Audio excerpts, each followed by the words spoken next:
Na Segunda Guerra Mundial, um vasto complexo de bunkers secretos foi construído sob as ruas de Londres. Este mundo, hoje perdido no tempo, foi um refúgio importante para os ataques aéreos noturnos infligidos pelos nazistas. O labiríntico subterrâneo manteve a salvo o governo britânico, liderado pelo primeiro-ministro Winston Churchill, nos dias mais sombrios da guerra. It's the most dangerous place in the world, it's the most dramatic place in the world, and at the center of it all is Churchill, who actually is himself in the firing line. Essa rede secreta também abrigou o general americano Dwight Eisenhower, mas quase nada mais foi revelado ao público. This is an immense effort that never before had been set up in the history of wartime. And it's done while most people above never realize what is happening. Iremos ao subterrâneo resgatar esse mundo perdido.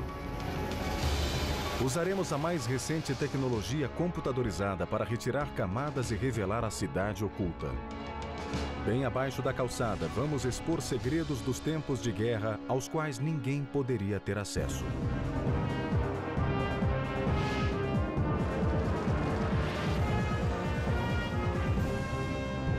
Mundos Perdidos, os bunkers secretos de Churchill.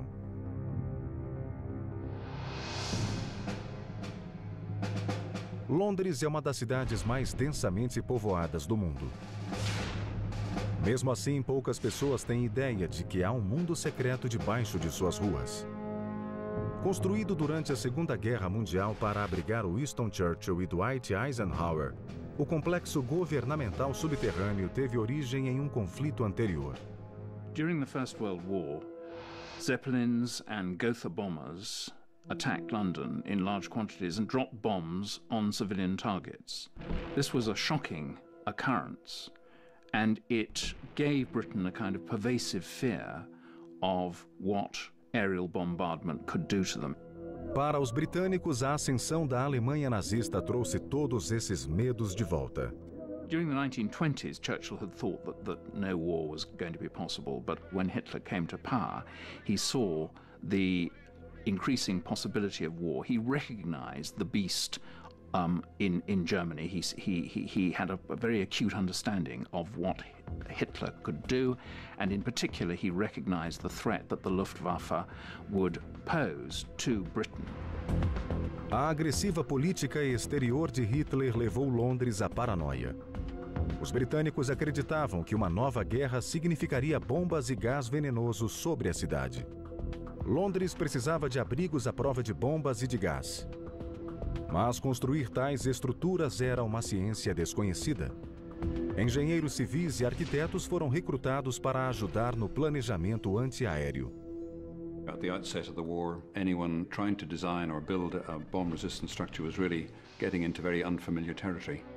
One fundamental question really was whether to shelter underground or overground, and it's interesting that in Germany at the time they produced designs for some very large, heavily fortified above-ground shelters. Mas os engenheiros britânicos, influenciados pela experiência francesa da Primeira Guerra Mundial, desenvolveram ideias próprias, construindo abaixo da superfície. Those ideas and developments from them are beautifully illustrated in a set of cartoons that were put together by Ovarup, the great engineer at that time. Começando com uma trincheira aberta, as defesas se tornaram cada vez mais profundas e elaboradas. Paredes sólidas e bases reforçadas demonstraram ser capazes de proteger grande número de pessoas. Mas nem todos queriam ir ao subterrâneo.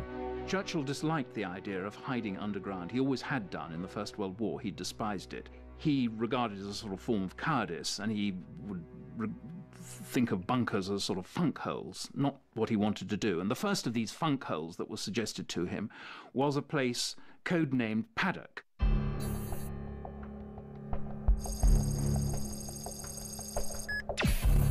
Paddock foi um projeto de Norman Hollis, secretário do Comitê da Defesa Imperial. Em 1938, incumbiram-no de encontrar um abrigo à prova de bombas e de gás para o governo. Após examinar todos os porões, túneis e estações subterrâneas de metrô, ele se decidiu por uma área de edifícios no subúrbio, a 7 quilômetros do parlamento. Esta era a estação de serviço postal. Um disfarce perfeito para uma instalação governamental ultra-secreta. Até hoje é um fato ignorado pelo grande público. Nenhum dos edifícios era amplo ou adequado o bastante para receber reforços. Então, em fevereiro de 1939, Hollis ordenou a construção de um bunker de 50 salas.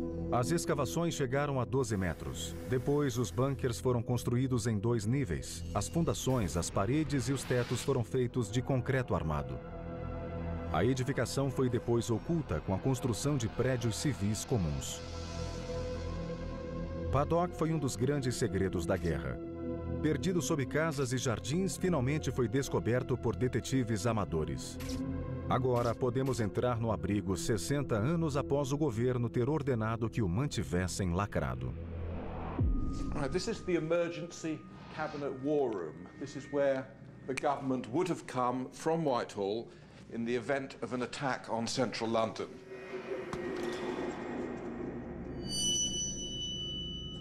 Here, they should have been able to withstand a direct hit from the largest high-explosive bomb that the Germans had available.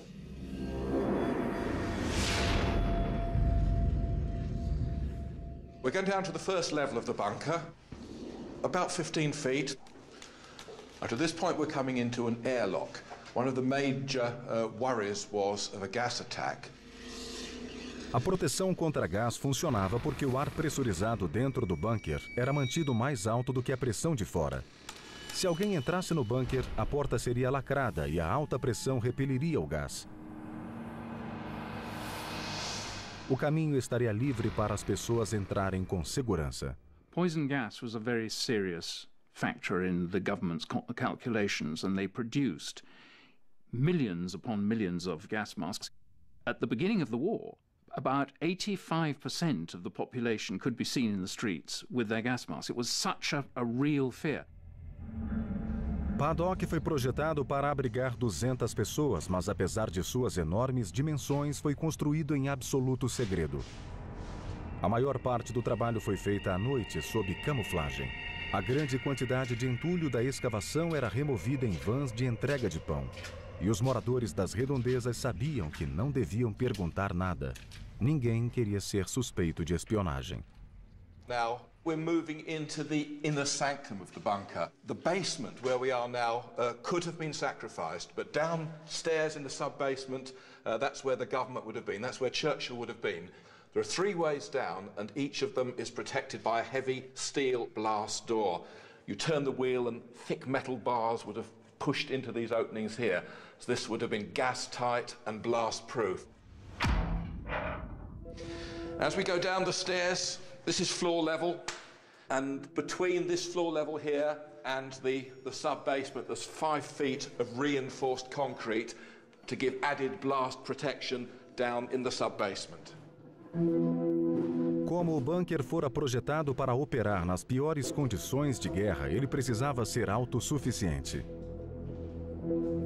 Havia tanques de água para o caso do abastecimento ser cortado. Contava também com um gerador capaz de fazer funcionar tudo, de luz elétrica, teletipo e equipamento de rádio, a ventilação e filtros. O Paddock não tinha um sistema de aquecimento. Supunha-se que o calor de 200 corpos fosse suficiente para aquecer o espaço vedado. O resultado era uma atmosfera úmida e mal cheirosa. Apesar de desagradável, Paddock tinha um papel vital a desempenhar quando a guerra finalmente irrompeu em 1939. Londres se uniu para resistir às bombas de Hitler. As soon as Britain was at war with Germany, an air raid siren went off in London. It was a false alarm as it happened, but you've got an instant terror, hence the wearing of gas masks, hence the evacuation of people, hence the moving of large quantities of the population into bunkers. Os bombardeiros não vieram, mas o medo da invasão permaneceu. Se a área de Central London fosse esvaziada, Paddock seria vital para a resistência britânica aos nazistas. Right, we're coming into the map room here. This is the military hub of the bunker. This is where the war in Britain would have been run from. There would have been maps on all these walls here. And fluorescent light fittings angle the light onto these walls where the maps were located. We've got 3 offices, perhaps one for each of the services, the Admiralty, the Air Force, the Army. This is a vitally important room. This is where the war could have been won or lost. Mas, afinal, a ordem de evacuar Londres nunca foi dada. Paddock nunca foi colocado em uso. Churchill did, in fact, hold one cabinet meeting at Paddock, but it was an impossible place to get at. The cabinet got lost as they went there, and he dismissed it as a piece of useless folly, quite unsuitable for His Majesty's government. Embora nunca tenha servido ao seu propósito, Paddock foi importante. Ele ajudou os engenheiros a entender como construir abrigos antibomba e serviu como um protótipo para muitos dos bunkers de Churchill. Com os exércitos de Hitler triunfantes na Europa Ocidental, era inevitável que ele direcionasse seus bombardeiros para Londres. O que aconteceu em um daqueles bunkers salvou a Grã-Bretanha.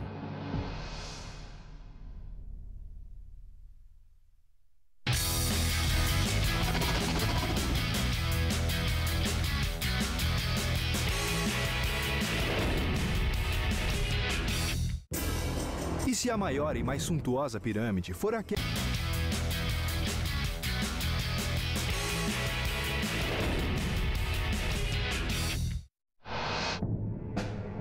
Escondido no subterrâneo de uma base da Força Aérea em Londres, England era um bunker ultra-secreto. Há 60 anos ele foi o centro das defesas aéreas britânicas. Tinha a tarefa de deter a pior ameaça que o mundo enfrentara em 1000 anos. No verão de 1940, os exércitos de Hitler haviam aberto caminho através da Holanda e da Bélgica e tinham ocupado Paris. Agora eles cobiçavam a Grã-Bretanha do outro lado do canal. Britain was in huge danger in the summer of 1940. The Germans threatened to bomb us into submission. They were massing on the continent. They were assembling barges. Hitler had planned an operation which he called Operation Sea Lion, which was set for the 15th of September 1940, and the British thought that invasion was a real possibility.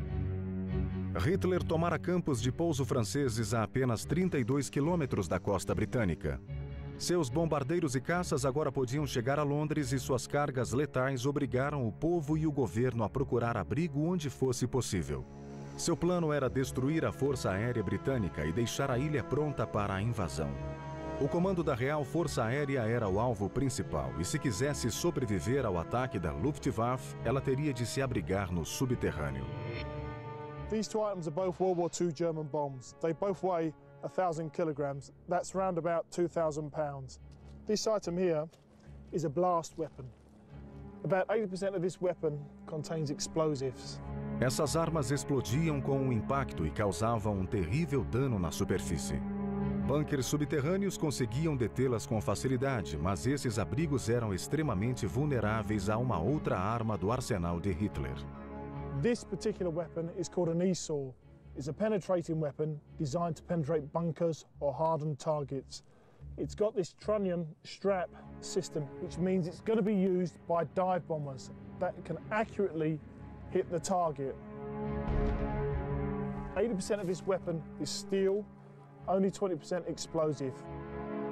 Embora levasse poucos explosivos, a forma pontiaguda e o grande peso da bomba de penetração permitia que ela atravessasse metal, tijolo ou concreto, antes de detonar a alta pressão abaixo do solo. Perfeita para destruir bunkers.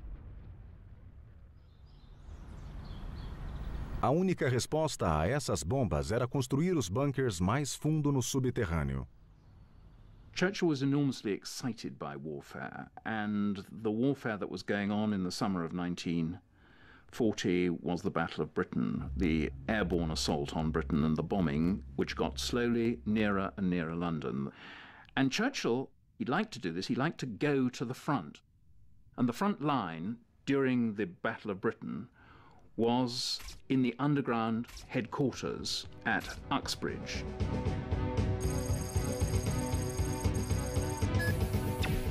Uxbridge foi um bunker ultra-secreto da nova geração e se localizava muito abaixo do alcance das armas alemãs. Com uma permissão especial dos militares, hoje podemos descer a 18 metros na sala de operações do Comando de Londres. No verão de 1940, esta sala foi a esperança dos britânicos. Construído sob uma escavação aberta, o bunker Uxbridge era apenas uma caixa de tijolos sobre fundações de concreto. Para maior proteção, foi colocada uma laje de concreto armado de quase 2 metros sobre o teto. As passagens utilizadas na construção foram depois preenchidas com areia e terra. Foi projetado para ser invisível do alto. O bunker tinha 40 salas em 2 níveis. Era completamente autossuficiente, com geradores próprios, sistema de ventilação e telecomunicações. Mas a glória deste centro de comando subterrâneo era a sala de planejamento. Uxbridge já estava pronto quando a guerra foi declarada e durante um tempo foi a sala de operações mais importante da Grã-Bretanha. O primeiro-ministro era um visitante assíduo. Joan Fanshawe, em serviço no bunker em 1940, registrou essas visitas. It was quite against all rules and regulations to keep a diary, but I kept one throughout the war, and I used to hide it in my gas mask container. Uma das visitas se destaca. September the 15th. I was on duty till nearly 1 because Churchill was upstairs and we could not change over in a blitz.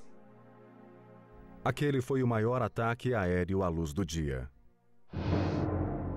Em 15 de setembro de 1940, Londres viveu um dia de suspense. 200 bombardeiros muito armados se aproximavam. E se Hitler destruísse as defesas aéreas de Churchill, o caminho para a invasão estaria aberto. Sinais de todas as movimentações eram direcionados para a sala de comando. Os primeiros registros de aeronave alemã vieram das estações de radar na costa. Eles foram traduzidos para posições no mapa por planejadores como Joan. If they were enemy aircraft, it would say H, hostile, and it would say how many aircraft there were and at what height they were flying. As soon as they touched the coast, the Observer Corps took over and picked up the aircraft, and they passed them to Fighter Command Headquarters. O controlador da estação reagia às informações. Ele enviava esquadrões de caças para interceptar os aviões alemães. Churchill sabia que era tudo ou nada. Aquele foi um dia decisivo para a Inglaterra. Churchill sat there absolutely enthralled as the plotters pushed the indicators across the board and as the lights lit up to show the Germans coming and the British squadrons rising to fight them. You can imagine it would become extremely busy because then we come across our own squadrons here. 303 has come from Northolt, and that means there are 22 aircraft in it flying at 22,000 feet. So the controller could get them up to the right height to oppose the enemy aircraft coming in.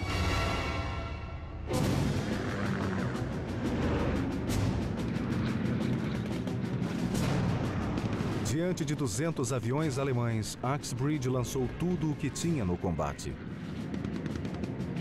It became almost impossible to find space to put these blocks all together, and the plots were all getting mixed up, and you'd get mixed up with your person next door. It was a madhouse, it really was. At one crucial moment during this extraordinarily tense, dramatic time, Air Vice Marshal Park, who was in charge of the whole operation, told him that there were no more reserves. Todos os caças disponíveis estavam na batalha. Tanto os britânicos quanto os alemães sofreram pesadas perdas naquele dia. Os cálculos de aviões abatidos nos dois lados foram enormes. Churchill was intensely moved by the Uxbridge experience, and he went home excited, elated, exhausted, thinking that the British claims that we had shot down 185 German aircraft was correct. it wasn't correct. We'd shot down about a third of that, about 60. Nevertheless, it was the culmination of the Battle of Britain, something that he had witnessed at first hand. And it marked the end, really, of the German attempt to attack Britain by air during the daylight. O bunker secreto em Uxbridge nunca foi descoberto pelos alemães. Sem ele, o comando de caças poderia ter sido aniquilado. Graças a ele, a Inglaterra manteve o controle aéreo. Hitler abandonou seus planos de invasão e mudou sua tática de atacar a força aérea para bombardear civis. Churchill e seu governo agora estariam na linha de fogo. Precisavam urgentemente de um bunker à prova de bombas em Central London. Ali começou um dos projetos secretos de construção mais incríveis da guerra.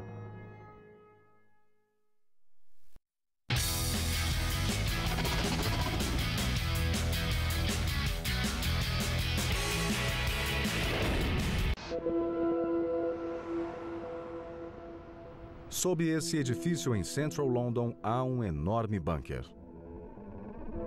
Com mais de 200 salas, foi o eixo do mundo de Winston Churchill na época da guerra. Com os bombardeiros de Hitler espalhando destruição sobre Londres, esse complexo subterrâneo forneceu refúgio para Churchill e seu governo em um momento desesperador. London becomes a most extraordinary focus for world attention. It's the most dangerous place in the world, it's the most dramatic place in the world, and at the center of it all is Churchill, who actually is himself in the firing line. Quando o ataque começou, houve fortes recomendações para que se retirasse o governo de Londres. Mas Churchill temia que isso levasse a um pânico generalizado. Ele decidiu ficar na capital e enfrentar tudo junto ao seu povo. Churchill enjoyed the bombing. It was a kind of huge pyrotechnic display. And sometimes in his tin hat, he would go up onto the roof of what is now the Treasury and look at this splendid firework display, puffing away at his cigar throughout.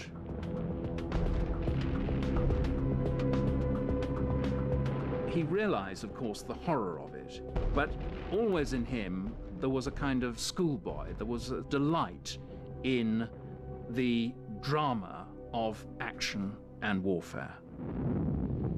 Só quando sua casa foi atingida com relutância, ele aceitou a necessidade de abrigos à prova de bombas.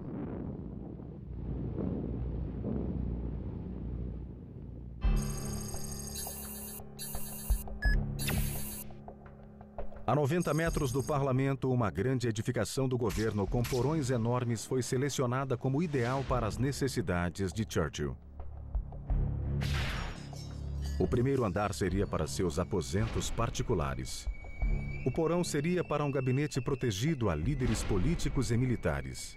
E no subsolo, dormitórios para sua equipe. Durante muitos anos, o gabinete de guerra foi um segredo muito bem guardado. Mas estudos atuais de documentos tornados públicos revelam tudo. This is the way that Churchill and those coming to work in the cabinet war rooms or to visit the cabinet war rooms would have arrived at the building, and you would have walked up this staircase. And ahead of them they would have seen a pair of gas doors. As they got closer, they would have noticed that there was a small hole in the middle with a machine gun pointing out through it. Protegida por fuzileiros muito bem armados, a suíte do primeiro andar era conhecida como o anexo do primeiro-ministro. Em uma extremidade ficava o gabinete de guerra de Churchill. Na outra, seus aposentos particulares, uma sala de jantar, um quarto para ele e outro para sua esposa. Mas esses espaços não eram à prova de bombas. Hitler intensificou seus ataques noturnos sobre Londres no final de 1940 e Churchill e seu governo se abrigaram nas salas abaixo. Elas ofereciam alguma proteção, mas também não eram à prova de bombas. Era preciso um reforço maior. O que se seguiu foi um dos projetos mais extraordinários de construção secreta da guerra. Uma laje à prova de bombas sobre o porão do gabinete de guerra. Although they started to reinforce the cabinet war rooms by putting in timber structure, eventually they changed it to putting in a steel structure, but that wasn't considered safe enough. And so eventually they started to build a massive concrete detonator slab, which was thought to be proof against 250-kilogram bombs. O princípio de uma laje de detonação era muito simples. Uma grossa camada de concreto sobre o porão. Em vez de penetrar, a bomba explodiria e as salas abaixo estariam protegidas. Mas a construção foi mais complexa. If you imagine a bomb falling from maybe 15,000 feet, it can reach a speed of 1,000 feet per second, so that's an awful lot of kinetic energy hitting the roof of the shelter. So to actually deal with that and have a slab of some sort that will resist that sort of impact is a big engineering challenge. I'm sure a lot of trial and error went into establishing the necessary thickness to defeat the largest of the bombs that might be directed at an important target. A laje foi colocada sobre uma estrutura de vigas de metal introduzidas nas paredes do térreo. Em completo segredo, 900 vigas, cada uma pesando mais de 1 tonelada, foram erguidas no braço. Sobre as vigas colocaram chapas onduladas. Depois, despejaram quase 2 metros de concreto líquido, cobrindo uma área equivalente a um campo de futebol. In this exposed section of the slab, you can see the thickness of concrete. You can also see the troughing, which supports the concrete, and then the steel beams underneath. Essa enorme construção levou 18 meses para ser completada. O trabalho era ininterrupto em torno de Churchill e de seu governo.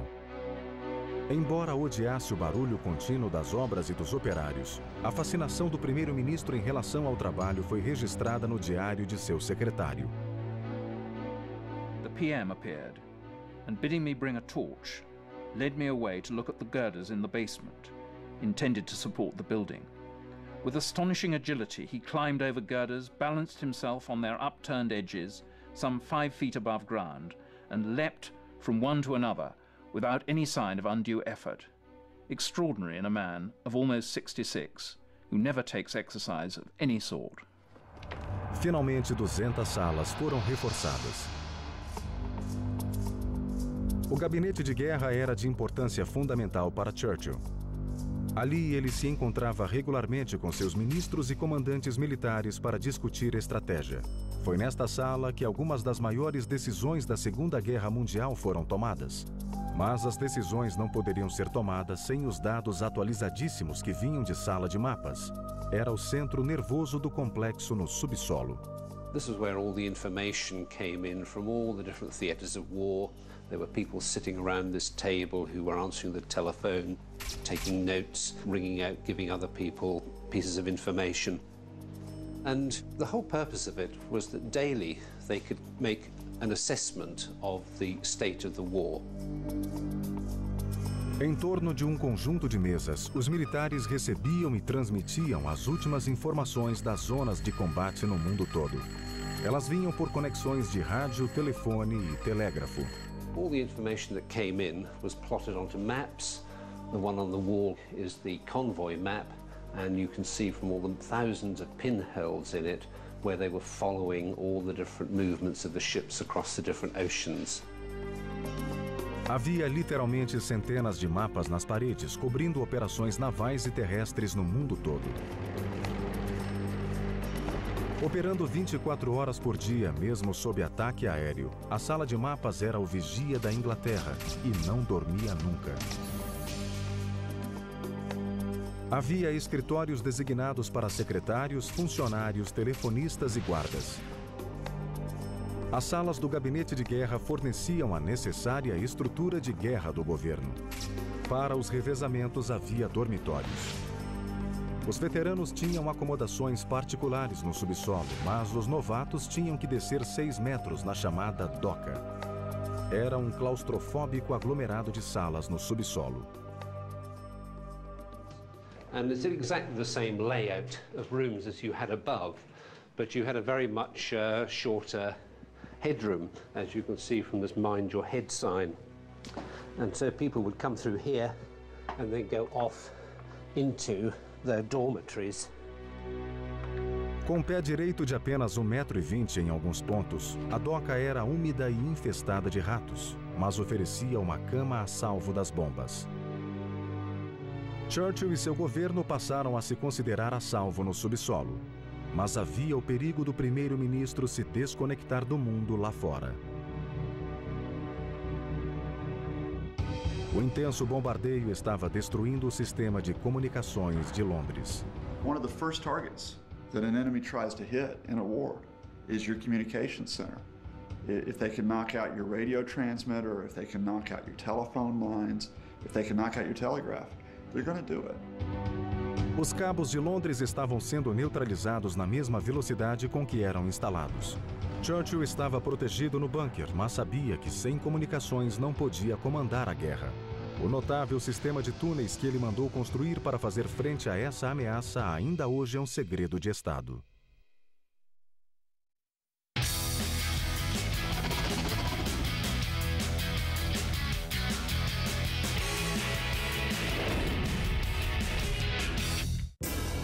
E se a maior e mais suntuosa pirâmide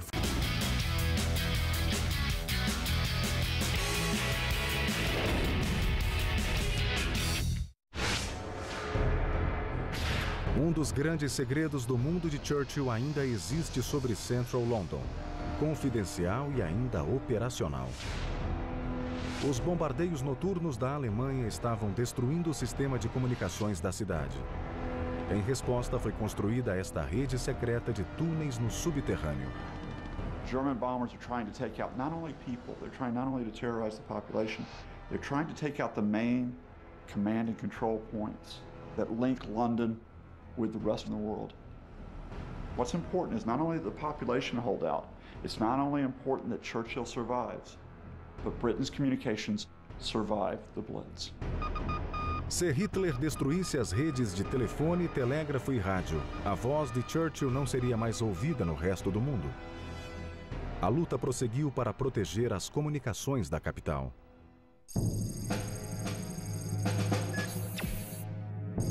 A rede internacional de rádio, telégrafo e telefone de Londres provinha de Faraday, o centro de uma rede de linhas de 563 mil quilômetros. Através de conexões seguras entre o gabinete de guerra e Faraday, Churchill tinha comunicação direta com suas forças armadas e mais de 70 países, inclusive com os Estados Unidos. Mas Faraday localizava-se a mais de 3 quilômetros e cabos no nível da rua eram vulneráveis. Churchill precisava urgentemente de um sistema à prova de bombas que fizesse seus cabos atravessarem a cidade com segurança, e isso gerou um notável projeto de túneis subterrâneos. Oculta sob Whitehall, muito abaixo dos londrinos que de nada suspeitam, está a primeira fase desse projeto. Como ainda é secreto e um alvo em potencial para terroristas, só podemos reunir algo da história desse túnel através de fragmentos de provas.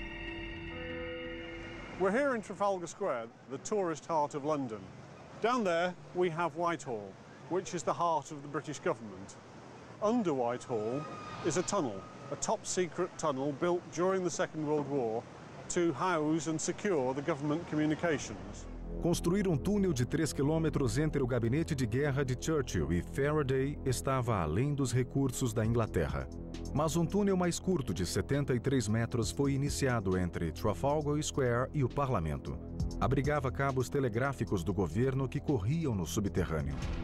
As primeiras escavações a 30 metros no solo de argila foram consolidadas por segmentos de ferro fundido fechados por anéis.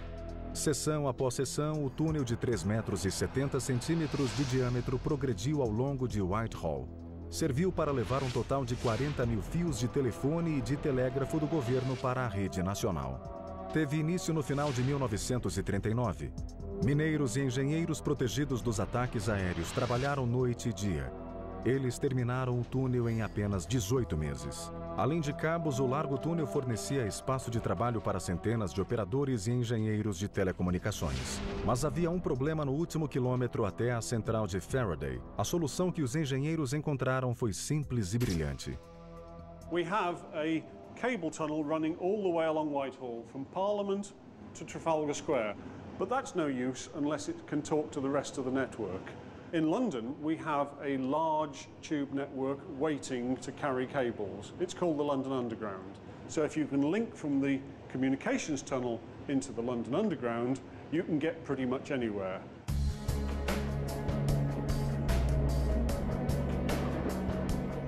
Os extensos túneis da Londres subterrânea eram perfeitos para conectar as comunicações de Churchill com o mundo lá fora. Cabos do gabinete de guerra entravam diretamente no túnel de Whitehall e de lá para Trafalgar Square. Ali se conectavam com um tubo que ia para o sul sob o rio Tamisa. Na estação Waterloo, eles mudavam de túnel e seguiam de volta para o norte, novamente sob o rio. Na central telefônica de Faraday, eles subiam à superfície por um poço especialmente construído. This is Faraday Building. By linking across from Whitehall through the tube tunnels to Faraday, Whitehall was now in touch with the world. Mas dar segurança aos cabos de comunicação através da cidade não era tudo. Os alemães souberam da importância de Faraday e atacaram ferozmente o edifício.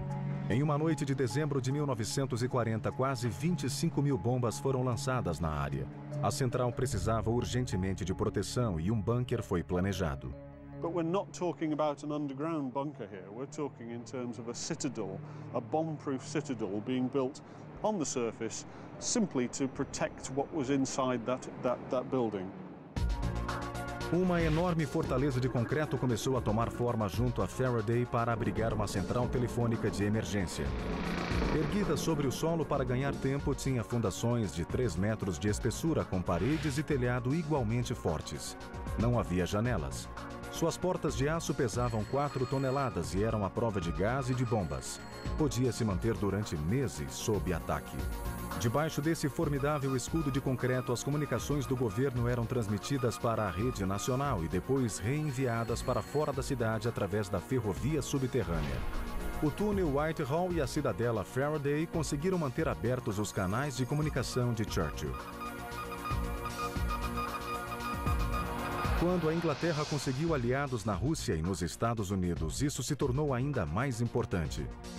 Mas a chegada das tropas americanas em Londres trouxe outros riscos. In 1942, President Roosevelt sends his commander, the man who will lead Allied forces to retake Europe, General Dwight Eisenhower, here to London to run the war. But London is one of the most dangerous places to be on the face of the earth. How do you protect your commander? There has to be a safe point that will protect Eisenhower and his communications. Uma nova geração de armas nazistas foi desenvolvida para arrasar Londres. Se Eisenhower queria sobreviver e liderar os aliados à vitória na Europa, ele precisava de um tipo diferente de bunker.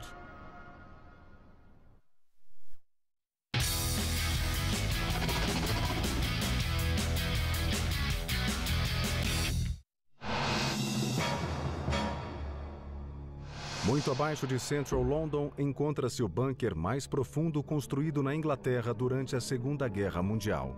Foi nesse impressionante abrigo que Eisenhower ficou após sua chegada à Inglaterra e o lugar se tornou o ponto focal da nova aliança de Churchill com a América. For 2 years, Britain had fought the war on its own. But after Pearl Harbor, Churchill wanted to build that special relationship with Roosevelt into something which was a political and strategic plan to defeat Germany, Japan, and Italy.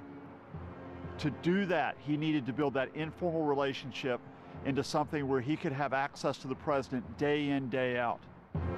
Eisenhower era a chave para que a Inglaterra e a América lutassem uma guerra bem-sucedida como aliados. Ele estabeleceu seu quartel-general à sombra da embaixada americana em Grosvenor Square.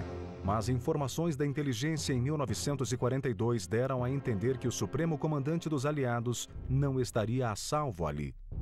A Alemanha desenvolvera foguetes letais. Em pouco tempo poderia lançá-los sobre Londres. O efeito seria devastador. The V1 was the first of the German revenge weapons. It was, in all essence, an unguided aircraft. It used a pulse jet engine for propulsion.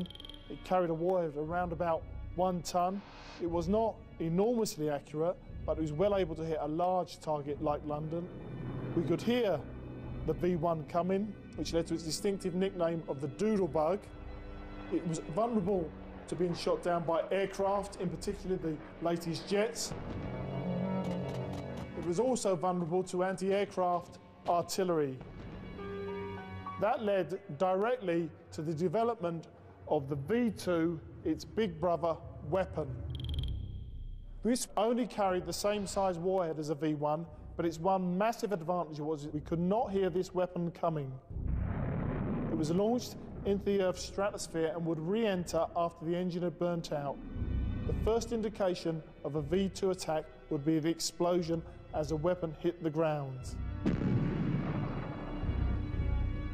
O enorme potencial de explosão e de penetração que esses foguetes tinham causou uma grande preocupação entre os engenheiros britânicos. Eles temiam que os abrigos subterrâneos de Londres não fossem mais seguros. One effect of detonating occurring deep in the soil, particularly in something like London clay, was that it confines the explosion and thereby intensifies it, makes it much more powerful than it would be if the same explosion was to take place in the open at ground level. This pulse of energy, this ground shock wave, rushes out at supersonic speed away from the center of the explosion. So, in a way, London was its own worst enemy, you might say. It had soil conditions that allowed bombs to get deep, and also soil that transmitted the effects of the explosions very efficiently. Com a ameaça mortal das armas V sobre a cabeça, Eisenhower recebeu o primeiro de uma nova geração de bunkers ultra-subterrâneos. Munidos de uma rara permissão de acesso, podemos revelar toda a extensão do bunker ocupado por Ike, em Londres. Os planos de pré-guerra de ampliar uma estação subterrânea perto da embaixada americana foram retomados, e um bunker tubular foi desenvolvido usando técnicas conhecidas para túneis subterrâneos. Usando duas fortificações de concreto, poços paralelos foram escavados à mão através da argila de Londres. Chegaram a 37 metros de profundidade. Túneis de acesso de diâmetros pequenos foram escavados a partir dos poços, e depois 2 grandes túneis de quase 5 metros de diâmetro foram construídos. Novamente o trabalho foi feito à mão. Esses 2 grandes túneis constituíam o corpo principal do abrigo. Divididos em 2 andares, podiam acomodar 8.000 pessoas. Eisenhower tomou posse de seu bunker à prova de bombas no final de 1942. 60 anos depois, ainda é uma área restrita, impenetrável. Hoje é o depósito mais subterrâneo e mais seguro de Londres para documentos confidenciais. Nada mudou desde que Eisenhower o ocupou. And this is the lift that Dwight Eisenhower had installed to make sure he was safe in supervising the war effort from this bunker in London.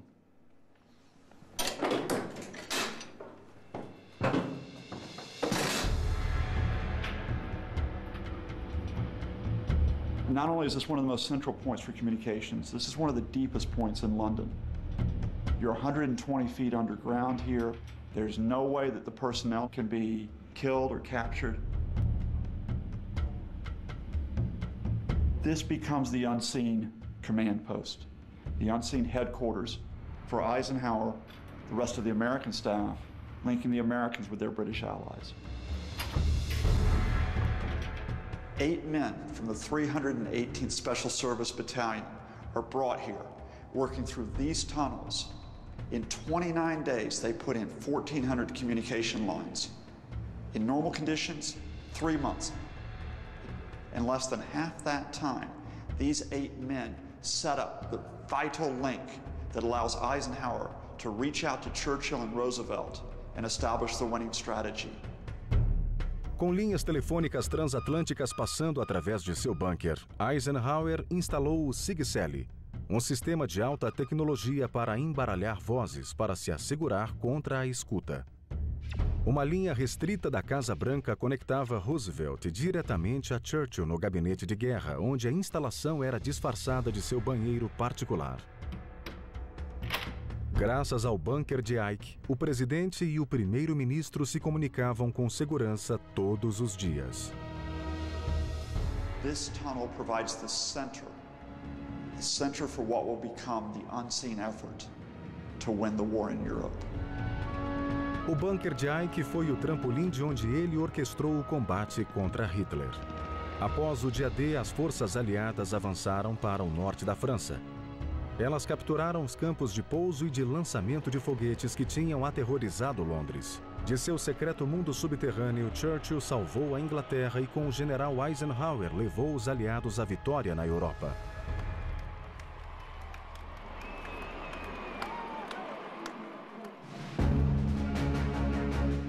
Este mundo perdido guardou seu mistério durante 60 anos. Ausente dos livros de história, os segredos de seu papel na época da guerra só agora começam a ser revelados.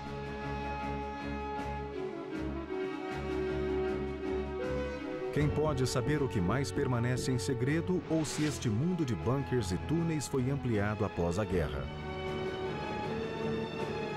Com o governo britânico enfrentando novas ameaças na forma de armas nucleares, biológicas e químicas e o perigo real do terrorismo global, é provável que outros segredos sob as ruas de Londres permaneçam enterrados ainda por muitos anos.